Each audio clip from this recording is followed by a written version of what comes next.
네, 오늘 저는 커피포트를 가져왔습니다. 모르시는 분은 안 계실 것 같은데요. 커피포트 사용해 보셨나요? 네, 커피포트 사용하는 거 간단합니다. 아침에 일어나서 물 붓고 여기 보이는 스위치를 누르면 바로 작동이 됩니다. 커피포트 사용 법을 잘 모르시는 분들은 안 계실 거예요. 너무 간단하기 때문에 물 붓고 누르면 그냥 작동이 됩니다. 그런데 어느 날 물을 붓고 버튼을 눌렀는데 작동이 되지 않는다면 그러면 우리 무엇부터 의심해야 될까요? 네, 많은 분들이 그 얘기를 하세요. 전원이 꽂혀 있는지 여기에 잘 전원이 연결되어 있는지를 잘 확인해 보라는 얘기를 합니다. 아주 기본적인 것 같죠?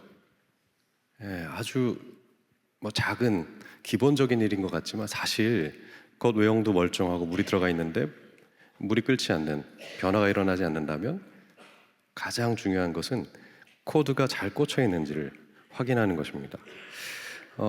저는 이 이야기를 왜 시작하냐면 오늘 이 단순한 이야기가 사실 우리 신앙생활을 설명하는 아주 중요한 통찰을 담고 있다라고 생각하기 때문이에요. 많은 분들이 이런 질문하세요. 그리스도인이 되었는데 나는 왜 변하지 않을까요? 저는 새로운 피조물이라는 건 알겠어요. 근데 왜 여전히 냉소적이고 쉽게 분노하고 때론 무기력함 속에서 살아가는 이 시간들이 길어질까요? 이걸 어떻게 해야 되죠? 라는 질문들을 하세요. 그리고 그런 내면의 고갈들은 내가 그렇게 고갈되어 있구나 라고 느끼는 사인들은 관계에 영향을 미치기 시작합니다. 그렇지 않으세요?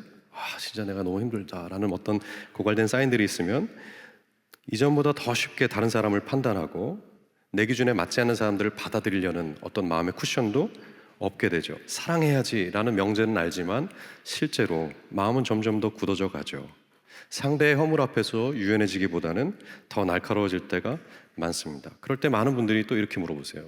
그래서 내가 뭘 더 어떻게 해야 된다는 건데, 내 마음을 이렇게 뭔가 좀 리프레시하기 위해서 혹은 조금 더 좋은 상태로 상대를 대하기 위해서 내가 뭘 어떻게 해야 되는 거지? 뭘 바꿔야 돼? 무엇을 고쳐야 변화가 일어나지? 라고 질문을 하시는 순간이 많죠. 그런데 정작 중요한 질문은 이겁니다. 아주 단순한 질문이죠. 오늘 여기서 보겠지만 어떤 질문이 중요할까요? 연결되어 있는가? 이 질문이 가장 근원적이고 중요한 질문이죠. 예배의 숫자를 늘릴 수도 있습니다. 더 많은 예배에 참여하고 더 많은 기도를 할 수도 있겠죠. 말씀을 읽고 사역에 참여하면서 어떤 의미를 찾아갈 수도 있겠죠. 그러나 가장 중요한 것은 우리가 이 힘의 근원에 연결되어 있는가라는 질문이라는 것입니다.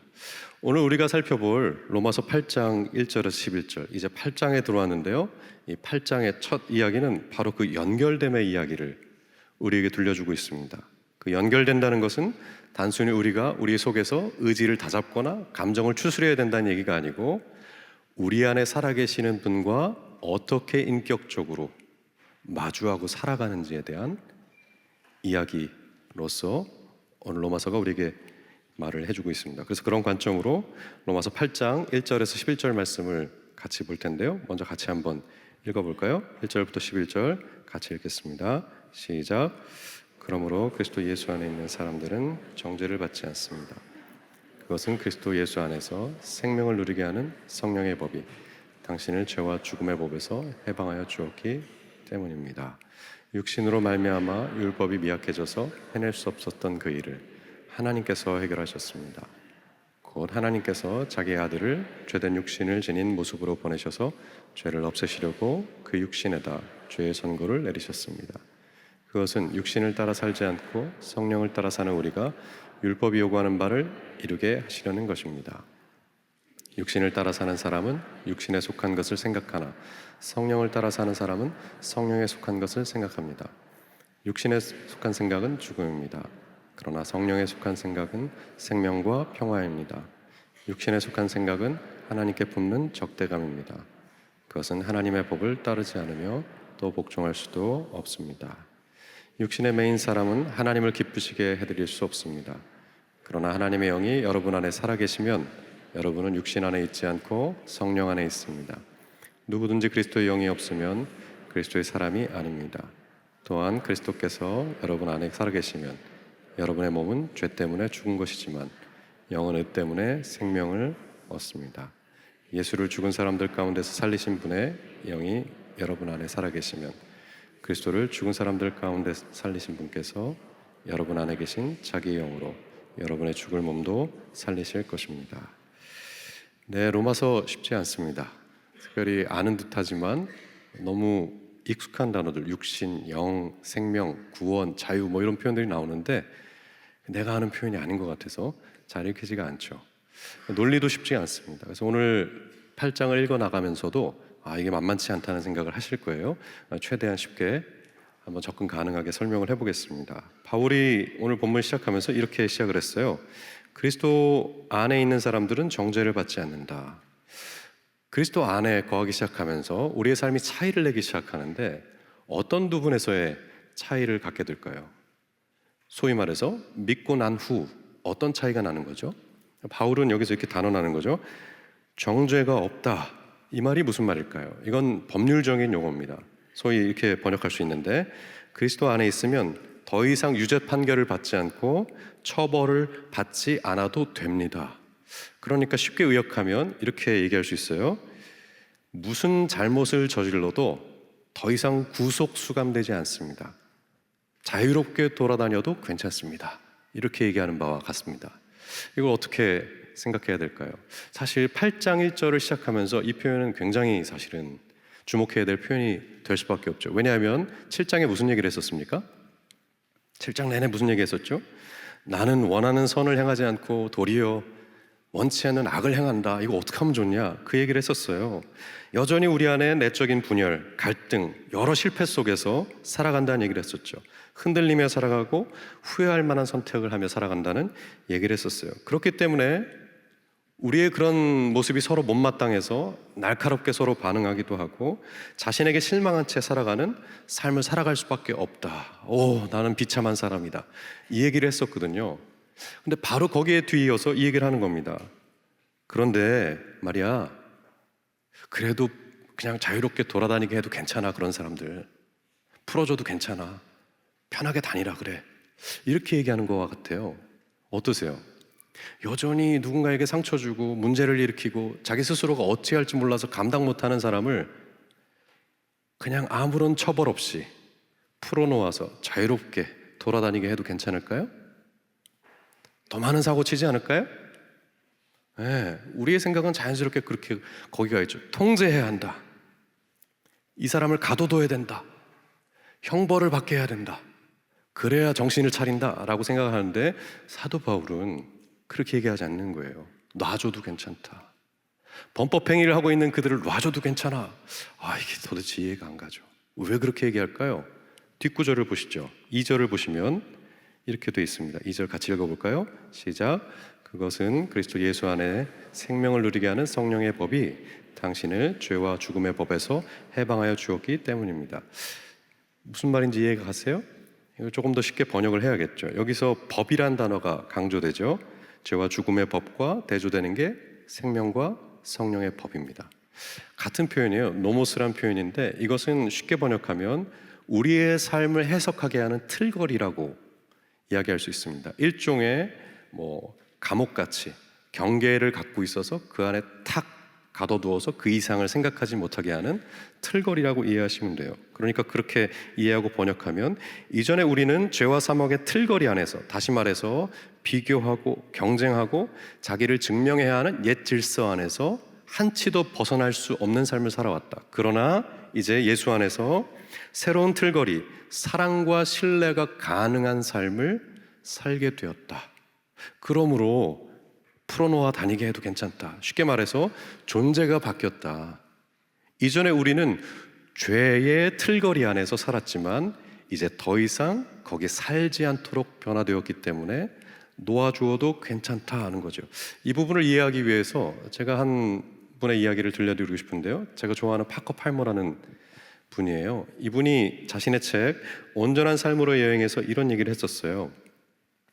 나는 종신교수가 되기 위해서 교사의 사명을 저버리고 살았다라는 장면이 나와요. 이게 무슨 말이냐 하면 파커 팔머는 젊은 시절 누군가를 가르치는 것에 흥미를 느꼈고 가르치는 것이 자신의 어떤 정체감 혹은 부르심이라는 생각을 하고 살았대요. 하지만 살다 보면서 점점 어디에 이끌렸을까요? 종신교수가 되는 일에 끌렸다고 합니다. 내면에서는 교사가 되는 것이 소명이라고 생각했지만 점점 더 살아가면서는 종신교수가 되는 것이 자신의 유일한 길이라고 생각을 했었대요. 왜 그랬을까요? 당연하죠. 이게 더 안정돼 보이고 사회적으로 인정받는 길이었기 때문이죠. 그래서 어떻게 보면 종신교수가 된다는 것은 너무나 당연한 선택입니다. 누가 봐도 성공적인 길이고 많은 사람들이 부러워할 만한 위치이기 때문에 그렇죠. 그래서 파커 팔머는 한동안 자신의 표현대로 하면 이래요. 학문적 성취라는 머나먼 위성 신호를 따라서 자신의 삶을 지켜왔다는 얘기를 합니다. 그러다가 문제가 생깁니다. 정말 자신이 해야만 한다고 생각했던 가르치는 일로부터 멀어지기 시작하고, 가르치는 일로부터 멀어지니 자신의 내면의 소리를 닫기 시작했고, 그러다 보니 깊은 우울증에 사로잡혀서 스스로를 소외시키는 그런 파괴적인 결과를 얻게 되었다고 얘기해요. 그리고 그런 삶을 가리켜서 나답지 않은 삶을 살았다는 얘기를 자신의 책에서 밝힙니다. 사실 이 이야기가 굉장히 공감되지 않으세요? 저는 이게 낯선 이야기라는 생각이 안 들어요. 우리 모두는 고유한 존재로 이 땅에 보내집니다. 내가 무엇을 하고 어떤 삶을 살지를 자신만의 목소리를 들어가면서 만들어갈 수 있는 아주 고유한 창조물로 이 세상에 보내지죠. 그러나 살다 보면 점점 세상의 질서에 길들여집니다. 우리도 모르는 사이에 경쟁이 당연하고 비교 우위에 서는 것이 더 우월하고 좋은 길이고, 성과와 효율과 자신의 자격이 있음을 인정하는 것이 아주 중요한 삶의 질서라고, 논리라고 생각을 해요. 그래서 살면서 늘 존재의 의미를 어디서 찾죠? 누구보다 더 낫다 라는 것이 우리의 존재의 가치이고 의미가 될 때가 많습니다. 그리고 실패는 뭐죠? 그렇게 자기 자신이 증명될 수 없을 때, 내가 누구보다 낫지 못하다라는 생각을 들 때, 그것은 곧 나의 무가치함이 되기도 하고, 그런 자리를 회피하기 위해서 바쁘게 살고 멈추지 못하고 외부의 시선에 자기를 끊임없이 맞추려는 그런 태도를 갖고 살아가게 되죠. 이게 다 뭡니까? 로마서 끊임없이 얘기하는 것, 죄된 삶입니다. 이 틀거리 안에서 우리는 한순간도 자유롭지 못하고 살아왔다고 얘기하는 거죠. 끊임없이 자기의 효용 가치를 인정해야 되는 그런 죄악된 틀 안에서 우리가 살아왔었다고 얘기하는 겁니다. 그런데 8장에 와서 드디어 무슨 얘기를 하는 거죠? 그 죄악된 틀거리로부터 우리가 자유하게 됐다, 그 법이 끝났다 라고 얘기하고, 3절에 가서는 뭐라고 표현합니까? 이걸 메시지 성경으로 번역해서 제가 읽어드리고 싶은데요, 뭐라 그러죠? 하나님께서 자기 아들을 보내셔서 문제의 급소를 찌르셨습니다. 아들이신 예수 안에서 친히 인간의 처지를 떠맡으시고 진창 속에서 씨름하고 있는 인류 안으로 오셔서 문제를 영단번에 바로잡아 주신 것입니다. 제가 왜 이 표현을 읽었는지 아시겠어요? 흔히 죄에서부터 자유케 됐다라고 얘기하면 뭐부터 떠오르시죠? 용서받았구나, 이렇게 연결되기 때문에 다른 번역이 필요한 거예요. 사도 바울이 뭘 말하고 싶은 거죠? 죄가 있는데 용서받았어요가 아니고, 죄된 경향성을 가지고 다른 삶이 없는 것처럼 살았지만 그 문제를 바로잡으셨어요, 이렇게 얘기하고 있다는 거죠. 우리가 그 틀거리 안에 살아가고 있지만 더 이상 거기에 끌려다니지 않도록 우리를 바로잡으셨어요 라고 얘기하는 겁니다. 어느 학교를 나왔는가, 시험을 통과했는가, 그래서 무엇을 이루었는가, 이것이 유일한 기준이 아닌 거죠. 성공한 의사, 유능한 정치인, 유력한 기업가, 그 타이틀을 얻기 위해서 우린 좋은 성적을 받고 윤리적 책임을 배우고 전문성을 갖추려고 애씁니다. 이 성공의 잣대에 맞으려고 우리의 삶을 몰아세우죠. 그러나 더 이상 그런 삶에 너의 값어치를 넘겨주지 않아도 되는 그런 삶의 자리로 옮겨왔다고 얘기하는 거죠. 이 길 외에 다른 길이 없어요 라고 말하지 않아도 되는 그 세상의 목소리로부터 자유케 된 새로운 존재가 되었다고 바울이 계속 우리에게 설명하고 있는 겁니다. 8장을 시작하자마자 다시 이 설명을 반복하는 거죠. 죄 용서 받았다 하는 게 아니고, 죄로부터 그런 경향성을 갖고 살아갈 수밖에 없는 사람들이 다른 인생의 길을 들여다볼 수 있는 여유를, 자유를 갖게 되었다라는 거죠. 하지만 이 새로운 삶, 하나님 백성이 되는 새로운 삶에서 꼭 알아야 될 게 하나 더 있습니다. 그게 이제 4절부터 나온 얘기인데, 그것은 뭐냐면 성령과 함께 살아가는 삶입니다. 성령과 함께 살아가는 삶. 보시죠. 4절을 한번 같이 읽어볼까요? 4절 같이 읽겠습니다. 시작. 그것은 육신을 따라 살지 않고 성령을 따라 사는 우리가 율법이 요구하는 바를 이루게 하시려는 것입니다. 무슨 얘기하는 것 같으세요? 성령을 따라 사는 건 율법이 요구하는 바를 이루게 하려는 것이다. 이게 어떤 의미일까요? 성령을 따르면 율법의 조항 하나하나를 잘 지킬 수 있는 그런 사람이 된다. 뭐 그렇게 이해해야 될까요? 율법의 본뜻이 뭐죠? 율법이 의미하는 바가 뭐예요? 예수께서는 이렇게 얘기하셨습니다. 율법은 하나님을 사랑하고 내 이웃을 내 몸처럼 사랑하는 것이다. 율법은 무엇을 사랑하는가입니다. 내가 정말 내 몸과 마음을 다해서 무엇을 사랑하는가? 하나님을 사랑하고 이웃을 내 몸처럼 사랑하는 것이 율법의 본뜻이죠. 그러니까 그걸 넣어서 다시 읽어보면 성령을 따르면 하나님을 사랑하고 내 이웃을 내 몸처럼 사랑하는 올바른 관계 안에 살아가게 됩니다. 이렇게 얘기할 수 있는 거죠. 성령을 따라야 될 이유가 여기 있어요. 성령님을 주목해야 될 이유가 여기 있습니다. 비로소 성령을 통해서 올바른 관계 속에 살아갑니다. 올바른 관계를 로마서는 한 단어로 뭐라고 표현했죠? 한 단어요. 한 단어. 맞춰보세요. 의. 비로소 정의, 바로잡힌 하나님의 백성의 삶이 시작된다라고 얘기하는 거죠. 성령을 통해서 신뢰하고 서로를 사랑하고 아끼며 자신을 내어주는 새로운 질서 안에 편입된 삶을 살게 된다. 성령을 통해서 억지로 끌려가는 게 아니고 사랑으로 반응하는 대안적인 삶, 이 세상이 얘기하지 않는 대안적인 삶, 관계 속에서 살아가는 교회로서의 삶이 가능해진다라고 얘기하는 거죠. 우리 이 문제를 이제 로마서 12장부터 16장에 가서 본격적으로 살펴볼 겁니다. 우리에게 새롭게 펼쳐진 대안적인 질서의 삶이 교회의 삶이구나. 이건 나중에 살펴볼 거예요. 그래서 중요한 건 오늘 물어야 될 건 이거예요. 그럼 어떻게 이런 대안적인 삶, 신뢰와 사랑의 관계 맺는 삶을 자신의 삶으로 끌어안고 살아갈 수 있을까요? 5절도 보시죠. 5절에서는 이렇게 얘기합니다. 같이 읽어볼까요? 5절도 시작. 육신을 따라 사는 사람은 육신에 속한 것을 생각하나 성령을 따라 사는 사람은 성령에 속한 것을 생각합니다. 여기서 생각한다라는 것이 중요한 표현이고 반복되고 있는데 이걸 조금 번역하면 사로잡히다입니다. 사로잡히다. 그러니까 이 구절은 결국 무슨 얘기를 하냐면 우리의 상상력과 관심이 어디에 사로잡혀 있냐를 묻고 싶은 거죠. 너의 감정과 판단을 움직이게 하도록 네 마음을 사로잡고 있는 게 무엇이냐라는 거죠. 육신에 속한 것이냐, 옛세상에 속한 것이냐, 아니면 성령에 속한 것이냐라고 물어보는 겁니다. 우리의 삶은 온통 옛세상에 사로잡혀 있을 때가 많아요. 어떻게 하면 창피당하지 않지? 어떻게 하면 안정감을 누리지? 어떻게 하면 두려운데 걱정 없이 살지? 온통 그 걱정을 하고 있죠. 예배에 와서도 마음에 계속 떠오르는 잡념과 상념은 다 거기 있어요. 우리를 사로잡고 있는 것은 옛 질서에 대한 것, 자기를 증명해야 되고 자기를 지켜야 되는 거기에 가 있어요.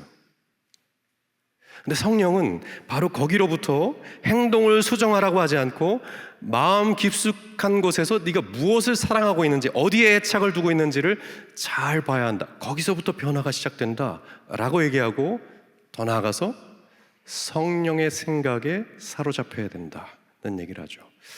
그럼 다시 질문해야겠죠. 성령의 생각에 사로잡힌다는 건 뭐죠? 육신의 생각은 그런 거라는 거 알겠어요. 그럼 성령에 사로잡힌다는 것은 뭘까요? 되게 신비로운 의미일 수도 있겠죠. 그러나 성경을 통해서 좀 따져 물어볼 필요가 있는데 우리는 다음 주에 이런 구절들을 접할 겁니다. 8장 14절에서 15절 이런 구절들을 접하는데 여기서 말하는 바는 뭘까요? 성령이 어떤 영이라고 얘기하죠? 하나님을 아버지라 부를 수 있는 영이라는 얘기를 해요. 그러니까 다시 말해서 성령의 생각에 사로잡힌다는 것은 끊임없이 자신의 정체성을 확인하는 내가 누구인지를 되새기는 그 생각에 사로잡힌다는 거죠. 이 세상 안에서 죄의 질서에 끌려가다가도 아니야, 난 그런 사람이 아니야 라고 자기 정체성 안으로 돌아올 수 있는, 자기 확인을 시켜주는, 내가 누구인지 안정감을 누리게 하는 그 생각 안에 머물도록 도와준다는 것이죠. 이것은 다른 성경 골로새서의 말씀과도 일치하는데, 예수 안에서 우리가 어떤 생명을 갖고 있는지에 대한 이야기도 여기 나와요.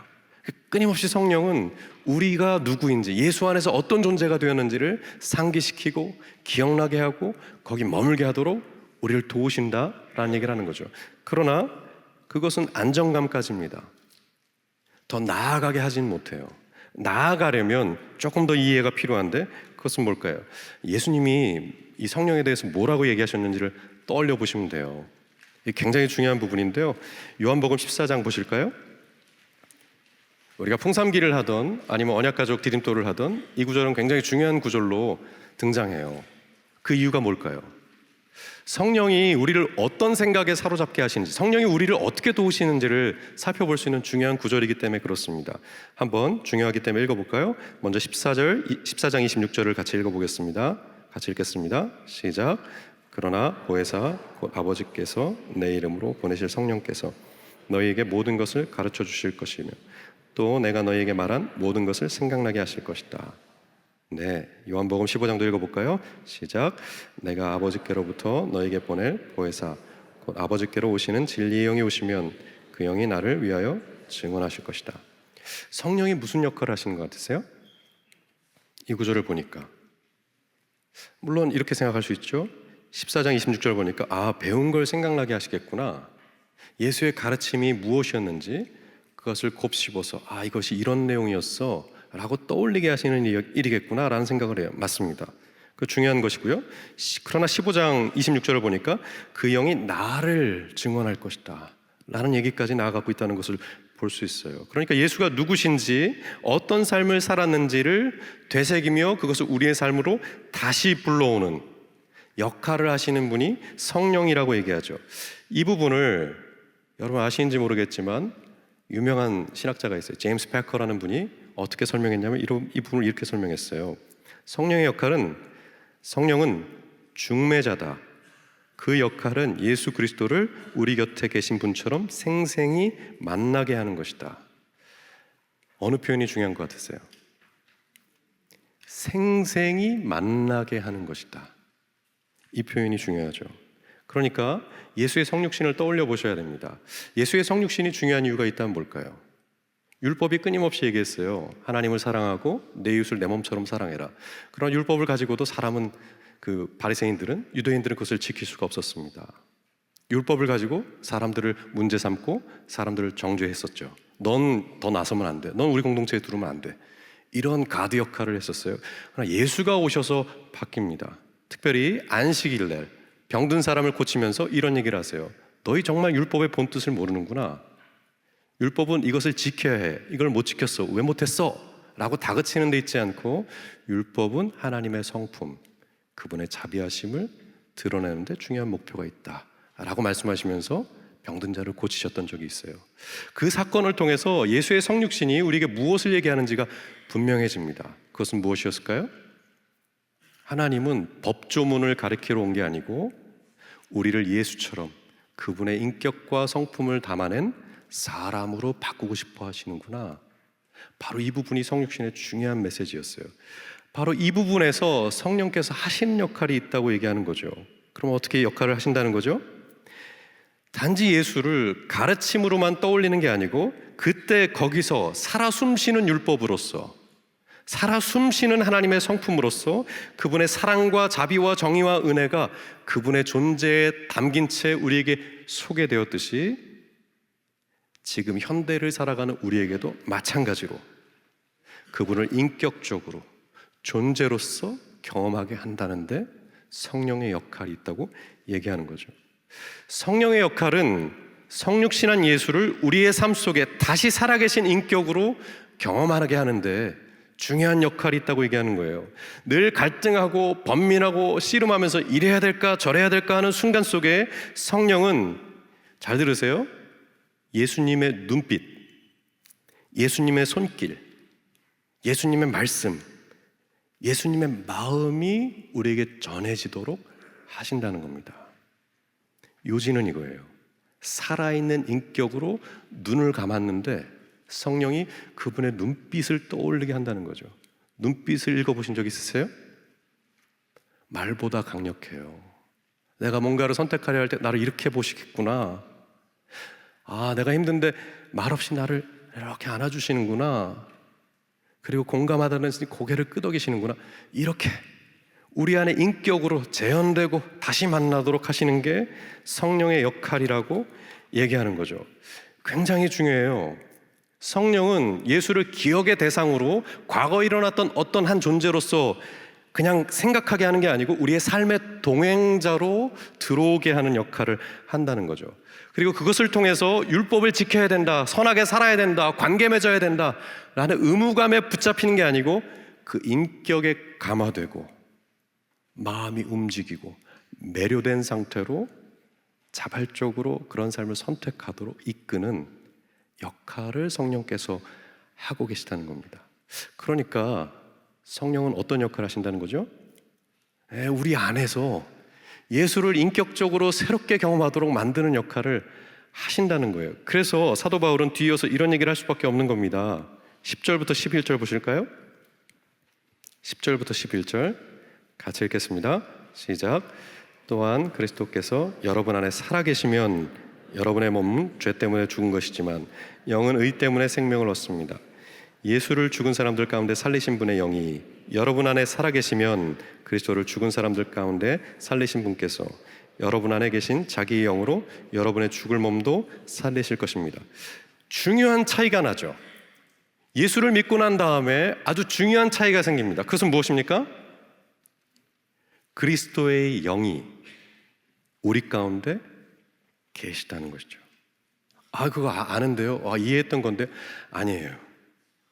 이렇게 인격적인 실체로 그분을 마주하도록 도우신다니까요. 우리를 살리는 역할을 우리 안에서, 그러니까 바깥에서 외부에서 명령을 내는 것이 아니고 우리 내면에 깊이 참여해서 생명을 만들어내는 일을 하고 계신다고 얘기하는 거예요. 이것을 유진 피터스는 이렇게 얘기했었어요. 한번 이 부분을 읽어보시죠. 곰곰이 생각해 보세요. 이건 집에 가셔서도 한번 생각해 보세요. 이런 뉘앙스들, 이런 표현들을 곱씹어 보셔야 됩니다. 도대체 이게 무슨 말이지? 한번 보실까요? 성경에는 마술 같은 변화의 사례가 거의 없습니다. 성경에 나오는 변화는 대체로 식물 및 사람의 성장과 유사합니다. 느리고 미묘하고 복잡하고 확실합니다. 여러분이 조급하게 구느라 하나님이 일하시는 과정, 즉 은혜가 내면에 자라가게 하시고 그리스도의 영 안에서 우리의 영이 성숙하게 하시는 과정에 푹 잠기기를 거부한다면 여러분은 한 단계의 영광에서 다음 단계의 영광으로 나아간다는 것이 무엇을 의미하는지 결코 깨닫지 못할 것입니다. 유진 피터슨이 말하고 싶은 게 뭘까요? 여러분이 감정을 추스리고 의지적인 결단을 무언가를 해서 다음 단계로 넘어가는 게 아니라는 거예요. 영이 여러분 안에서 어떻게 활동하시는지 거기에 익숙해져 있고 능숙해져 있지 않으면 여러분은 다음 단계로 나아갈 수 없다고 얘기하는 거죠. 매우 구체적인 실존적인 인격으로 우리 안에 들어오셔서 우리 안에서 일하시는 분으로서 경험과 이해를 갖고 있어야 된다는 거죠. 성령은 단지 에너지를 주는 분이 아닙니다. 우리 안에 들어오셔서 우리 안에 새로운 인격적인 다스림을 일으키시는 분이에요. 마치 열매 맺는 과정처럼, 생명이 연결어가는 과정처럼 우리 내면 가운데 오셔서 깊은 곳에서 조용하게 문을 두드리시는 분이세요. 꽉 찬 일정과 효율을 추구하는 삶의 문틈에서 우리 안에 다가오셔서 부드럽게 말을 건네세요. 진짜 너 왜 그렇게 하고 싶은 건데? 그렇게 선택하는 이유가 뭐야? 이 결정이 사랑으로부터 온 거야? 정말 네가 그렇게 결정하면 너뿐만 아니라 누군가의 삶에도 정말 유익이 있는 게 맞니? 바쁘고 분주한 틈바구니에서 우리 내면에 이렇게 비지고 들어와서 말을 건네고 예수를 인격적으로 마주하게 하는 역할을 하신다고요. 이 물음과 함께 비로소 우리는 문화로부터 한 발짝 한 발짝 물러나게 됩니다. 빠르게 판단하고 결론 짓는 습관으로부터 물러나게 됩니다. 자동적으로 반응하고 습관처럼 반응했던 자기 방어적인 기질로부터 물러나게 됩니다. 무기력하게 주저앉고 싶었던 마음으로부터 물러나게 됩니다. 고정된 사고를 흔드세요. 그리고 새로운 가능성을 향해서 뭔가 움직일 수 있는 힘이 있다고 믿고 나아가게 만드세요. 이게 성령의 역할이라고 얘기하는 거죠. 이것은 구약 성경에서도 아주 중요하게 언급됐던 약속 중에 하나예요. 에스겔서 36장을 볼까요? 거기 뭐라 그렇습니까? 중요하니까 같이 읽어볼까요? 시작. 너희에게 새로운 마음을 주고 너희 속에 새로운 영을 넣어주며 너희 몸에 돌같이 굳은 마음을 없애고 살갗처럼 부드러운 마음을 주며 너희 속에 내 영을 두어 너희가 나의 모든 율례대로 행동하게 하겠다. 그러면 너희가 내 모든 규례를 지키고 실천할 것이다. 그때에는 내가 너희 조상에게 준 땅에서 너희가 살아서 너희는 내 백성이 되고 나는 너희 하나님이. 뭐가 생각이 드세요? 하나님 우리를 억지로 끌고 가는 분이 아니시고요, 우리 내면 안에 들어와서 부드러운 마음을 갖고 그분을 따라 살도록 이끄시는 분이라고 얘기하는 거죠. 우리를 밀어붙이지 않으세요. 우리가 거기까지 갈 수 있도록 초청하시고 대화하시면서 기다리고 설득하고, 때로는 우리가 잘못된 선택을 해도 이거 안 되겠는데 라고 하지 않고 우리가 그리로 갈 수 있도록 끊임없이 우리 안에서 일하는 분이라고 얘기하는 거죠. 그렇기 때문에 우리의 변화는 다짐이나 결심에 있는 게 아닙니다. 언제 우리가 변화될 수 있을까요? 다짐해보고 결심해봐서 변화되셨어요? 언제 변화돼요? 우린 7장에서 그 얘기를 했었어야 됐어요. 아, 이게 진짜 내가 해봐도 안 되는 거구나. 그럼 변화는 어디서 오는 겁니까? 단순하고 명확합니다. 들으면 변화됩니다. 그분과 연결돼 있으면 여러분 다른 삶을 살 수 있습니다.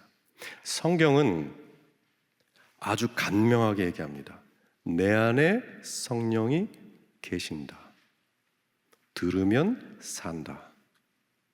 이 놀라운 비밀 맞아요.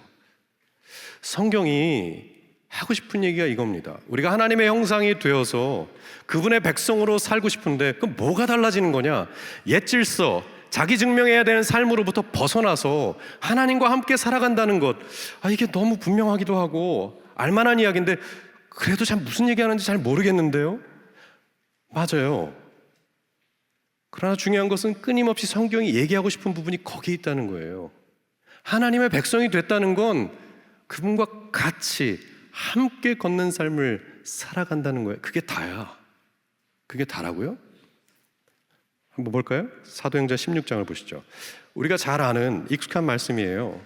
끊임없이 묵상해 볼 필요가 있는 교회론에 대해서 아주 중요한 이야기를 하는 장면이라고 생각을 해요.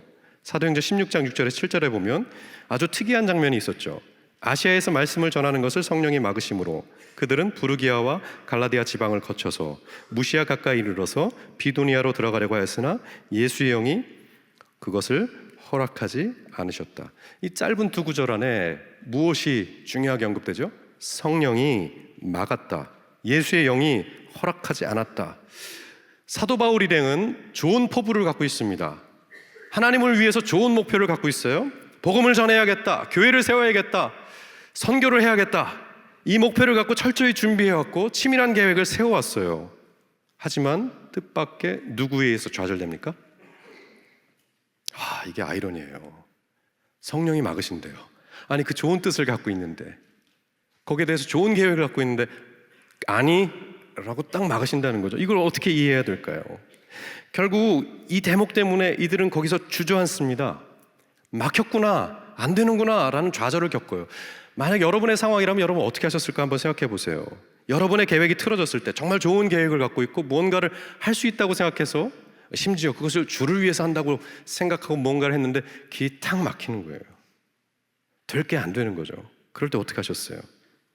갑작스럽게 그렇게 뭔가 방해받고 있을 때 여러분 첫 번째 했던 행동은 뭐예요?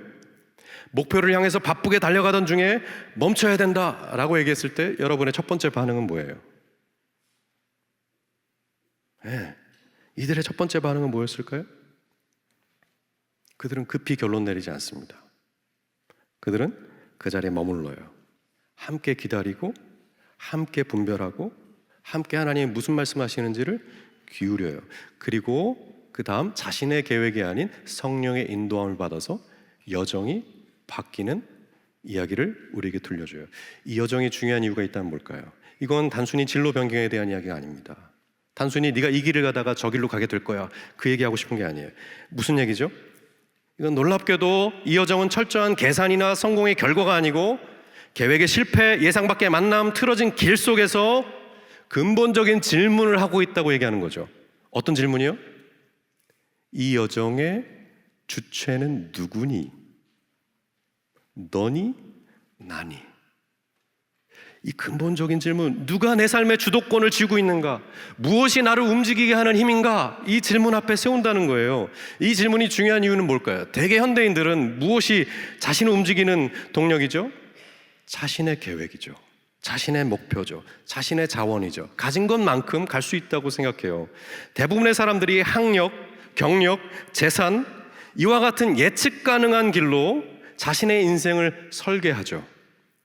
그리고 심지어 성령의 인도는 이런 예측 가능한 길에 성공을 불러오는 도움 정도라고 생각합니다. 그러나 오늘 사도행전 16장은 무슨 얘기하는 거죠? 성령은 그런 분이 아니라고 얘기해요. 예측 가능한 길에서 우리가 세워놓은 계획을 도와주는 분이 아니라고 얘기해요. 그리고 이것은 단순한 외적인 방향 수정이 아니고 근본적인 질문, 너 무엇 때문에 그 길을 가려 하니?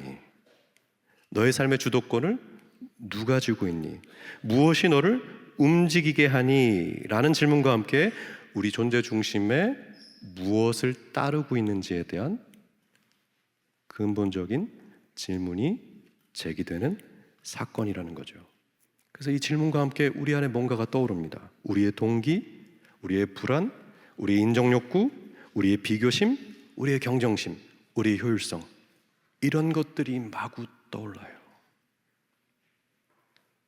그리고 거기서 묻는 거죠. 거기 내 자리는 있니? 거기 내 자리 있어? 하나님 백성이 되었다면서 좋은 것에 심취해서도 나를 놓칠 수가 있다는 거 몰라? 새로운 질서 안에 들어간다는 건 너 보고 훌륭한 일을 하라는 게 아니야. 같이 걷자는 거야. 함께 하자는 거라고. 하나 더 보시죠. 시편 51편 10절에서 12절. 중요하기 때문에 같이 한번 읽겠습니다. 시작. 하나님, 내 속에 깨끗한 마음을 창조하여 주시고 내 속을 견고한 심령으로 새롭게 하여 주십시오. 주님 앞에서 나를 쫓아내지 마시며 주님의 성령을 나에게 거두어 가지 말아 주십시오. 주님께서 베푸시는 구원의 기쁨을 내게 회복시켜 주시고 내가 지탱할 수 있도록 내게 자발적인 마음을 주십시오. 이 기도는 중요한 기도입니다. 이 기도는 누구의 기도죠? 다윗의 기도입니다. 다윗은 어떤 사람이었습니까?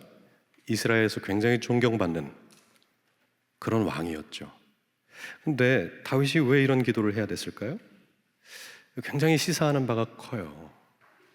다윗은 우리가 잘 아는 것처럼 모든 사람들이 우러러볼 만한 하나님의 사람이었습니다. 그런데 다윗이 인생의 큰 실패를 경험하죠. 대부분의 사람들이 다윗을 골리앗과의 싸움으로 인상 비평을 하려고 합니다. 다윗이 골리앗을 무찔렀대. 어렸을 때부터 그 얘기를 듣고 나니까 다윗은 정말 훌륭한 사람이구나, 강하게 그분을 믿고 신뢰하는 삶을 살았어 라고 생각하지만 다윗의 인생에서 성경이 우리에게 보여주고 싶어하고 말하고 싶어하는 가장 중요한 절정은 의외로 밧세바 사건입니다.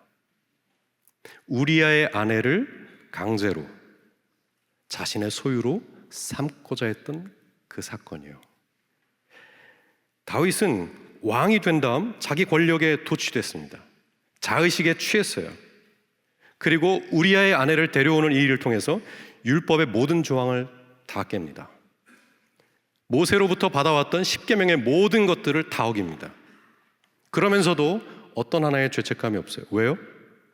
자신은 왕이니까요. 자신은 하나님이 선택한 왕이니까요.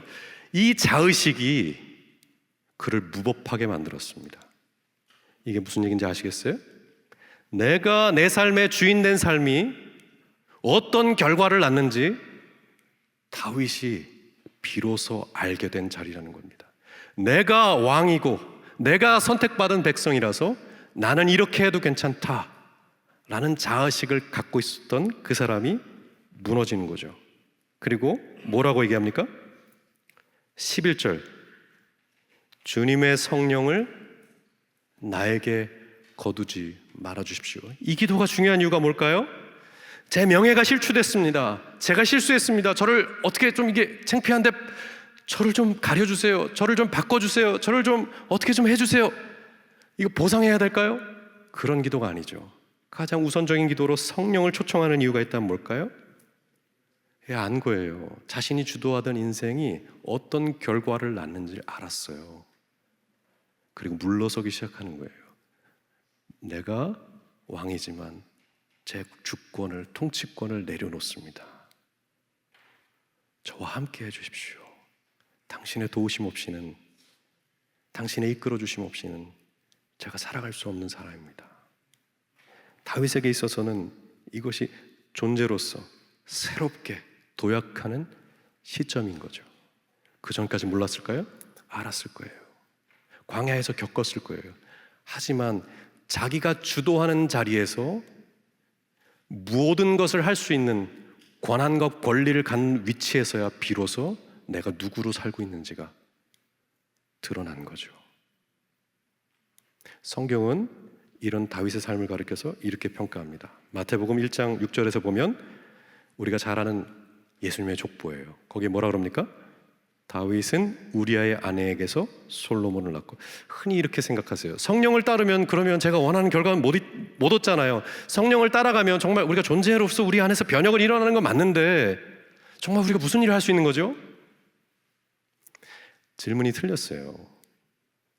여러분을 증명하는 질서 안에 있지 않다니까요?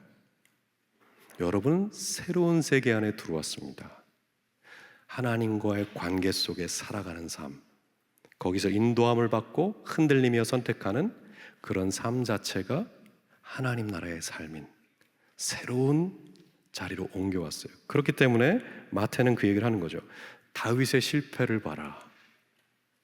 숨기지 않는다. 그러나 이 실패가 족보 한가운데 들어왔다. 다시 말해서 다윗이 성전 지을게요, 땅 넓힐게요. 아니, 내가 원하는 거 그거 아니야. 너 인생과 세월을 통해서 알게 될 텐데 인생에서 가장 중요한 건 나랑 같이 하는 거야. 아니, 그 쉬운 걸 누가 몰라. 아니, 너 몰라. 내가 너와 함께 한다는 거, 경청하고 분별하며 그분과 조심스럽게 한 걸음을 내딛는 삶, 그게 내가 원하는 전부라는 거 너 몰라. 그래서 여기에 이렇게 돼 있는 거죠. 자기 스스로 만든 족보가 아니고 이 실패 속에서도 하나님이 어떤 결과를 가져오는지 봐라. 잘하면 상 주고 못하면 벌 받는 그런 자기 증명의 질서 안에 있는 게 아니고 그분을 따라 살면 새로운 가능성이 열리는 새로운 질서 안에 들어온 거란다. 이해하시겠어요? 그럼 우리는 어떻게 살아야 될까요? 저는 이게 굉장히 저희에게 중요한 이야기라는 생각이 들어요. 저는 정말 제가 어떻게 변해야 되는지 고민이 많았거든요. 어디서부터 정말 내가 하나님 사람으로 살 수 있을까라는 질문을 많이 했었어요. 그러다가 우연히 보게 된 자료가 있는데 바로 이 자료입니다. 마크 갈리라는 분의 책에서 이 문구를 발견하고 나서 제가 많은 부분을 이해하게 됐어요. 뭐라 그러죠? 복음주의 운동의 강점은 그것이 행동주의이며 복음주의 운동의 약점은 역시 그 행동주의이다. 이렇게 얘기하면서 어떤 말을 덧붙이냐면 복음주의 안에서 살아갔던 사람들은 열정과 사명으로 가득했지만 하나님의 뜻을 기다리고 분별하는 시간을 종종 삭제했습니다. 왜냐하면 우리는 그 신앙 안에서도 강박, 생산성, 효율성이라는 근대적 잣대를 요구받았기 때문이죠. 그래서 교회에서도 마저 존재의 가치를 인정하기보다 성과가 더 중요한 가치가 되었습니다. 저는 이게 제 자신을 성찰하는 아주 중요한 글귀가 되었어요. 내가 뭔가 하고 싶은 것도 많고 하려는 것도 많지만 제일 취약한 게 있다면 뭘까요? 그분과 같이 걷는 법이 취약하구나. 우리의 결핍이 여기실 수 있습니다. 우리가 정말 하나님 나라 백성으로 살면서 어떤 가치를 지향하면서 거기에 우리의 삶을 드릴 수가 있죠. 심지어 그 가치 때문에 직업을 바꿀 수도 있습니다. 내가 이런 직업을 통해서 하나님 나라를 위해 살 것이다 라고 얘기할 수도 있죠. 좋은 시도입니다. 잘하고 계세요. 그러나 뭘 놓치면 안 될까요? 더 본질적이고 근원적인 것은 가치 건너입니다. 무언가를 더 하는 게 아니고 누구로 살고 있는가, 이 질문을 성경이 계속 하고 있다는 거죠. 그렇기 때문에 오늘 이 아침 우리 스스로를 돌아보며 질문해 봐야 돼요. 여러분 정말 하나님과 연결돼 계세요? 그러면 이렇게 질문해 보세요. 갑자기 오늘 혹은 내일 오전에 2시간이 생긴다면 여러분 뭐 하고 싶으세요? 내일 2시간 드릴게요. 여러분 뭐 하실 거예요? 먼저 떠오르는 게 뭐예요? 그게 여러분의 마음을 사로잡고 있는 거예요. 여러분 뭐에 사로잡혀 계세요? 출근길에 뭐 하고 계세요? 지하철에 1시간 혹은 운전하면서 1-2시간, 그 시간에 뭐 하세요? 아무것도 안 해야지. 아니면 이 시간에도 뭘 짜투리를 내서 내가 뭘 해야지. 거의 후자에 있지 않으세요? 퇴근하면 뭐 하고 싶으세요? 내가 하고 싶지 않은 일을 했으니까 이제는 내가 하고 싶은 일을 해야지. 그런 생각하고 계시지 않으세요? 보세요. 거기 어디 하나님과 머무는 시간이 있는지. 아무런 시간이 없는데도 내가 그분과 연결돼 있어 라고 말하실 수 있겠어요? 제가 오늘 설교안에 저녁 기도에 대한 중요한 샘플을 넣어놨습니다. 보시면 아시겠는데 이런 질문들을 해보세요. 하루 일과 속에서 내가 그분과 어떻게 동행했는지 진지하게 물어보시라고요. 그리고 정말 하나님께서 정말 나와 같이 걷고 계시는지, 내가 그 감각을 갖고 살아가는지를 진지하게 돌아보셔야 돼요. 왜냐하면 연결돼야 돼. 연결돼야 돼요. 다른 거 없어요. 연결되면 변해요. 들리세요? 보이세요? 아주 단순하지만 연결되면 변합니다.